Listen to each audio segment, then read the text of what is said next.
बच्चों, आज हम एडग्रेड अभ्यास पुस्तिका संस्कृत कक्षा 8 का जो प्रथमा पाठा है इसको आज हम भरेंगे। तो प्रथमा पाठा है लोकहितम मम करणीयम। तो मुझे संसार की भलाई के काम करना चाहिए, जो इस पाठ का अर्थ है। इसमें निर्देश दिए हैं बहुविकल्पीय प्रश्न। तो बहुविकल्प जो इसमें विकल्प दिए हुए हैं इसको हमें एक विकल्प को चुनकर भरना है। तो पहला प्रश्न है संस्कार युक्ता परिमार्जिताश्च का भाषा, अर्थात संस्कारों से युक्त भाषा कौन सी है? तो वो है संस्कृत भाषा। दूसरा प्रश्न है मानवेषु का भावना भवेत।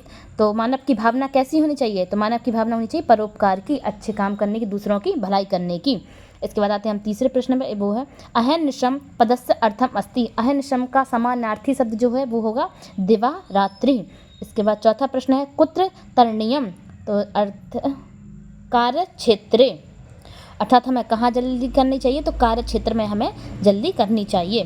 घनांधकारे पदे संधि अस्ति। घनांधकारे में संधि वो है दीर्घ संधि। इसके बाद आते हैं छठवें प्रश्न की ओर, ये है रिक्त स्थानानि पूर्यत। रिक्त स्थानों के हमें भरना है। तो छठवां प्रश्न है बचसा खालिस्तान बदनियम। तो बचसा सतत बदनियम, अर्थात वाणी से हमेशा बोलना चाहिए।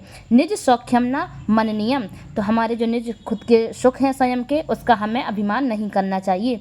ना जातु दुखम गणनीयम। हमें दुख को ध्यान नहीं रखना चाहिए। नवा प्रश्न है भोग भवने पदे खालिस्तान विभक्ति अस्ति। तो भोग भवने में कौन सी विभक्ति है? तो वो है सप्तमी विभक्ति। लोकहितम पदस्य समास विग्रह खालिस्तान अस्ति। तो लोकहितम का समास विग्रह करना है, तो लोकहितम का समास विग्रह है लोकस्य हितम। इसके बाद आते हैं निर्देश एक पदेन उत्तरम लिखत, अर्थात हमें एक शब्द में उत्तर लिखना है एक पद में। तो 11वां प्रश्न है केन सतत स्मरणीयम। तो हमें क्या करना चाहिए? किससे स्मरण करना चाहिए? मन सा, अर्थात हमें मन से सदा स्मरण करना चाहिए। इसके बाद आते हैं 12वें प्रश्न की ओर। तो 12वां है भोग भवने किम न करणीयम, अर्थात हमें कहाँ मन नहीं लगाना चाहिए? तो भोग भवने किम न करणीयम। तो भोग भवने न रमणीयम, अर्थात हमें वैभव से भरे हुए घर में मन नहीं लगाना चाहिए। भ्रमणम कुत्र करणीयम, इसका आंसर है विपत्ति विपने भ्रमणीयम, अर्थात संकट आने पर हमें घबराना नहीं चाहिए, संकट रूपी जंगल में घूमना चाहिए। इसके बाद 14वां प्रश्न है बंधुजना कुत्र स्थिता। इसका अर्थ है कि जो बंधुजन हैं वो हमारे भाई बंधु हैं, वो कहाँ फंसे हुए हैं? तो जो बंधुजना है वो गुफा, अर्थात गहरे का अर्थ होता है गुफा या संकट में, कष्ट में फंसे हुए हैं। इसके बाद निर्देश दिए हैं एक वाक्यन उत्तरत लिखत। तो एक वाक्य में हमें उत्तर देना है।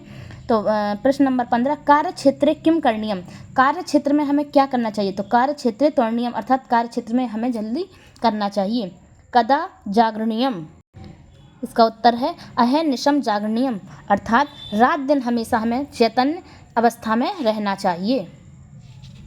इसके बाद आते हैं हम 17वें प्रश्न की ओर, यह है कथम ना सहनीयम, अर्थात कहाँ नहीं सोना चाहिए? तो सुख सहनेना सहनीयम, अर्थात सुख के बिस्तर पर हमें कभी नहीं सोना चाहिए।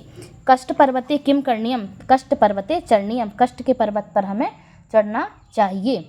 इसके बाद है दीर्घ उत्तरम लिखत। दीर्घ उत्तरीय प्रश्न है प्रश्न नंबर 19 लोकहिताय मया किम किम करणीयम।